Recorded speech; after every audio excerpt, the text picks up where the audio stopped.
आज संत शिरोमणि संतों के संत महान संत शिरोमणि रविदास साहब जी की जयंती की पूरे देशवासियों को बहुत बहुत बधाई। और मैं गुरु रविदास जी के चरणों में नमन करता हूँ, वंदन करता हूँ, उन्हें प्रणाम करता हूँ। संत रविदास साहब जी ने मानव कल्याण के लिए अपनी लेखनी में जो लिखा है, कहीं न कहीं उसे हमें अनुसरण करना चाहिए और अपने जीवन में उसे उतारना चाहिए।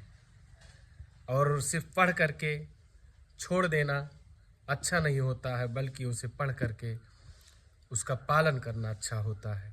संत रविदास जी ने कहा है, पराधीनता से आकांक्षा, पराधीनता से मुक्ति लेकर स्वाधीनता की ओर बढ़ना, ये मनुष्य का पहला कर्तव्य होना चाहिए। पराधीनता का मतलब दूसरे के ऊपर निर्भर रहना, चाहे वो किसी व्यक्ति के ऊपर हो, चाहे किसी भगवान के ऊपर हो, चाहे किसी भी के ऊपर हो। अगर आप निर्भर रहते हैं तो आप निश्चित ही आप स्वतंत्र नहीं हैं, आपको कोई किसी भी क्षेत्र में सफलताएं मिलने में परेशानी होगी।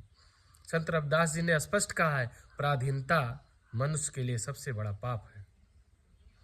और उन्होंने समता पर अपनी बात को अपनी लेखनी से लिखते हुए कहा है, ऐसा चाहूं राज में जहां मिले सबन को अन्न, छोट बड़ो सब संबसे रविदास रहे प्रसन्न। उन्होंने समानता को खूब बढ़ावा दिया है। उन्होंने अंधविश्वास में, पाखंडवाद में जीने के लिए बिल्कुल नहीं कहा। अंधविश्वास पाखंडवाद को लात मार दिया है संत रविदास जी ने अपने शब्दों से। अंधविश्वास पाखंडवाद को छोड़ करके हम मानवतावाद में और आज की जिंदगी में जिए, ये संत रविदास के विचार हैं। पुनः संत रविदास साहब जी के चरणों में नमन करता हूँ, वंदन करता हूँ। पूरे देशवासियों को संत रविदास साहब जी की जयंती की बहुत बहुत बधाई, मंगल कामनाएं भेंट करता हूँ।